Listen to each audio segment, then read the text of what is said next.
Olha, agora aqui no programa a gente vai falar sobre um assunto, que é o seguinte. Vocês devem ter ouvido falar, e eu vou aproveitar aqui para fazer a minha divulgação, né, antes de introduzir o nosso assunto, do documentário sobre o Sanatório Meduna, que é um documentário que foi feito por mim e mais pessoas, né? Tem uma equipe que trabalhou nesse documentário, e a gente vai ter uma exibição desse documentário. Eu falo isso porque muita gente pergunta quando que eu posso ver, como que eu posso ver, quando vai sair na TV, quando vai sair na plataforma.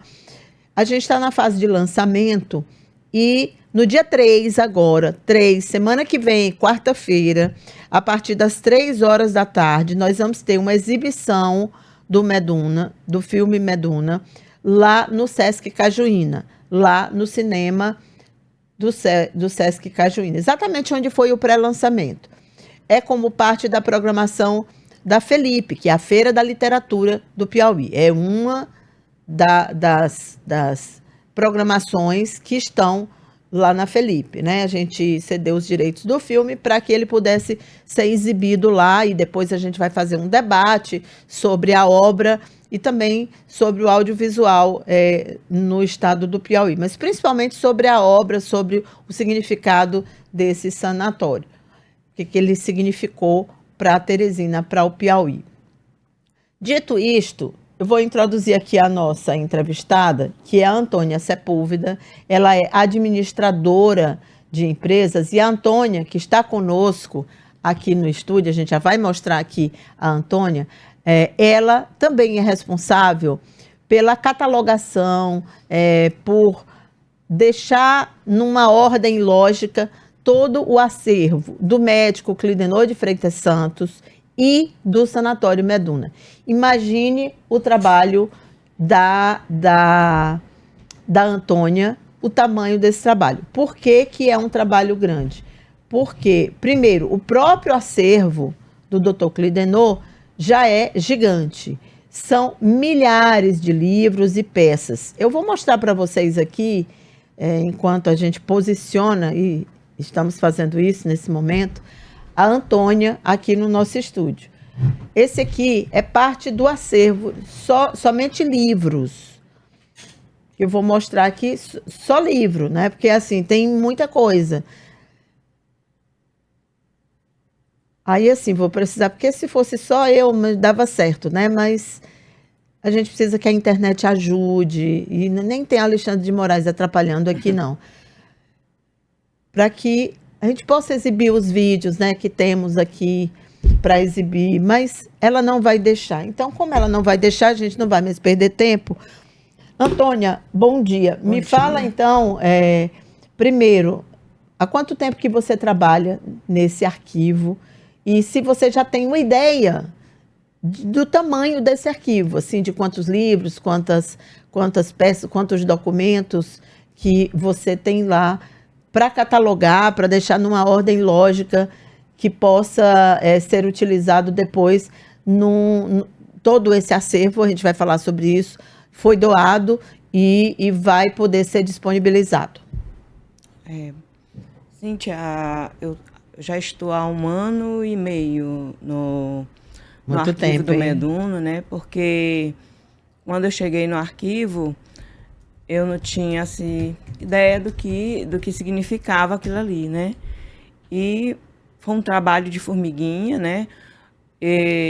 Dr. Clidenor, eu acho que ele tem um acervo de mais de 3.000 livros, e nós estamos fazendo um trabalho em relação a esses livros, né? Junto com a Universidade Federal também, que está nos ajudando a catalogar esses livros e assim disponibilizar com uma sala que vai ser criada em prol do Dr. Clidenor, em homenagem a ele, né, pelo trabalho dele no Piauí, com o Meduna, né, com essa instituição que eu acho que jamais deveria ter acabado, né, porque é de suma importância, foi e é de suma importância o Meduna no estado do Piauí.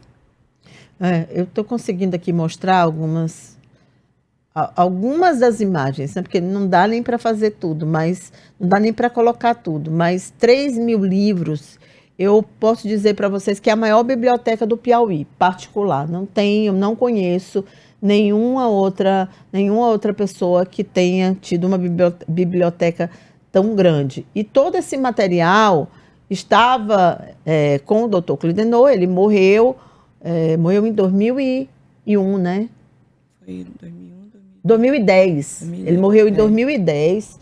E de lá para cá, esse material vem sendo arquivado. A Antônia explicou aí que ela já está trabalhando nisso há 1 ano e meio. Imaginem a riqueza que é esse material ser doado. Doado, é somente isso, é doação.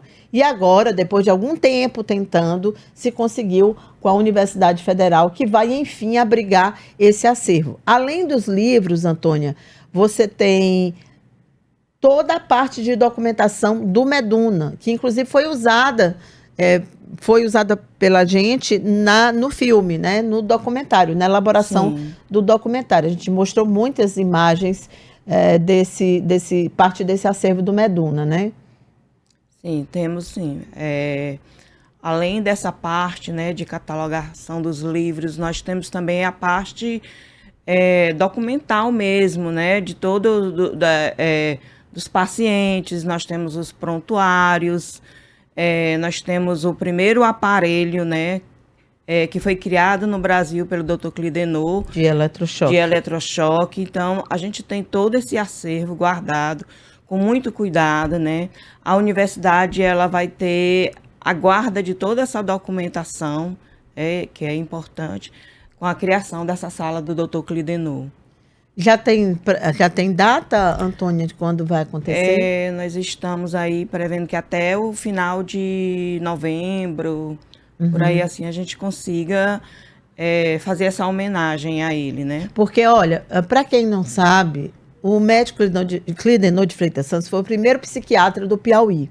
Ele chegou aqui aos 27 anos de idade, logo foi dirigir o então Asilo de Alienados, que hoje é o Hospital Areolino de Abreu.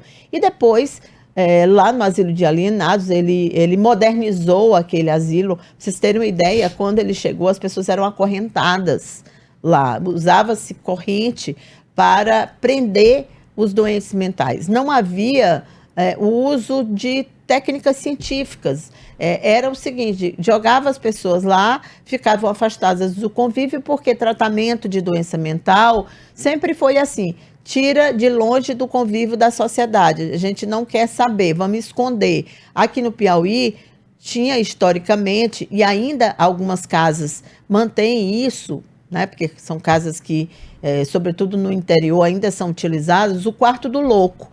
Era um quarto afastado, geralmente numa parte de baixo, ou lá atrás, no final da casa, onde ficavam aqueles filhos que tinham problemas mentais. Por quê? Porque quando as visitas chegavam em casa, não precisavam ver o doente mental, que à época era chamado de louco apenas.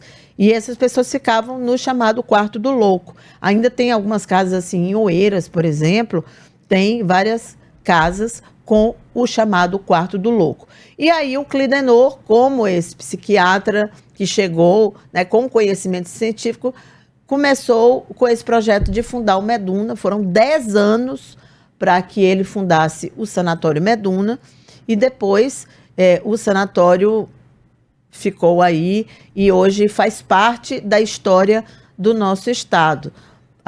Aí, Antônia, quando eu entrevistei, quando eu conheci você, e depois disso a gente já esteve juntas várias vezes, Sim. Eu já voltei ao acervo, porque eu acho realmente muito impressionante, é muito emocionante também poder ter contato com esse acervo. Eu pergunto para você o seguinte, qual foi a sua emoção ao se deparar com tantos livros, com tantos documentos? Primeiro eu queria a história dos livros, né? Porque você estava me contando que só livros do Dom Quixote de La Mancha, que é o livro do Cervantes, são mais de 300, né? Mais de 300 livros. Cíntia, foi uma emoção muito grande, né? Quando você tem consciência da importância desse material, tá? Então, assim, eu fiquei às vezes eu me perco lendo, né? Uhum. Você está fazendo um trabalho porque catalogar livro não é fácil, você tem que saber é, toda a metodologia, você tem que ser colocada ali. Então, os livros, eles já estavam muito tempo guardados e eles precisam Sim. de toda vamos dizer assim, uma atenção especial, né? Porque tem livros que até se você folhear eles, É. você corre o risco de danificá-los, né? Então é importante, foi uma emoção muito grande. Agora, assim, a emoção maior para mim foi descobrir o profissional que tinha atrás daquilo ali, né? Quem era o Dr. Clidenot. E então, assim, através desse acervo eu tive a oportunidade de conhecer tanto o homem, o pai e esse grande, né, médico é, do Piauí, que eu não tive a oportunidade de conhecer. Pois é, olha, felizmente, e aí aqui essa história do acervo do Dr. Clidenot, ela serve como alerta para que nossas autoridades, sobretudo da área de cultura, possam ter um olhar diferenciado sobre a memória e sobre o acervo em si mesmo. Porque a gente tem visto muito trabalho sendo feito em relação ao patrimônio, mas não ao acervo que estava nesse patrimônio. E aí, em relação a isso, a gente não tem muita coisa. E eu fico imaginando que outras obras também não existem de outras personalidades que morreram e que as pessoas têm dificuldade que isso seja guardado, porque até chegar à universidade foi um caminho muito duro, e eu digo isso como testemunha, porque eu tentei ajudar. E muitas portas se fecharam. Ninguém queria receber o acervo de mais de 3.000 livros. Aí você imagina a forma como é tratada essa questão da memória no nosso estado, né? Muito, muito triste realmente. Mas assim, o bom é que vai ficar no melhor lugar que tinha que ficar mesmo, que é a universidade, porque lá tem curso de medicina e vai ser de fato muito importante para os estudantes e para os pesquisadores em geral, né, Antônia? Porque tem É, muita gente fazendo pesquisa sobre o Meduna, né? sim, depois do seu documentário, né, cresceu muito. As pessoas têm me procurado para saber como é que é, pede para visitar o acervo, né? E a gente tem que também ter esse cuidado, né, com o acervo, porque eu estou fazendo todo esse arquivamento de processos, né? O doutor Clidenot, ele não tinha só uma coleção de 3.000 livros, mas ele tem toda uma coleção de vinil, né? Vamos dizer assim, dos clássicos, São né? muitos discos, são A muitos Cíntia teve a discos. oportunidade de estar lá dentro e conhecer. Então, assim, gente, eu fico pensando assim, se eu tivesse conhecido esse acervo antes, com certeza ele estaria bem mais tratado, bem mais, né? Mas infelizmente acho que tudo é no dia e na hora, na vontade que Deus permite, né? Então, assim, o que eu procuro fazer o máximo para que a gente possa ter essa oportunidade de conhecer todas essas obras, né, que vão estar, daqui uns dias vão estar expostas ao público. E olha, a Antônia é tão criteriosa que ela usa tecnologia, né, através de um aplicativo. Sim, Você já pode identificar, não todos ainda, porque não deu tempo para você é, catalogar sozinha tudo isso, mas você já tem uma parte grande desses livros tenho. que já é possível, por exemplo, lá onde vai ficar, na universidade, né, que vai ter a própria sala, também vai ser possível de uma forma digital e mais fácil que as pessoas possam encontrar, né? Sim, porque hoje nós temos duas formas, né? Que é a forma física e a forma digital de arquivar esses livros. Então, assim, a gente também tem que começar a se antenar sobre a forma digital, tá? Porque antigamente a gente usava o disquete, né? Passamos Para para o armazenar CD, tudo, né? né? E agora nós temos o pendrive, nós temos o HD e as nuvens também, né?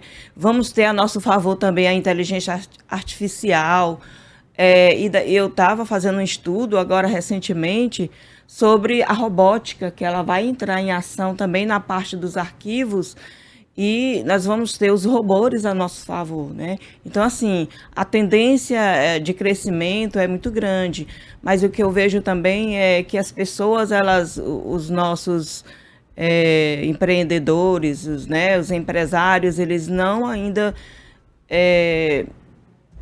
perceberam a importância de se ter um bom arquivo, né?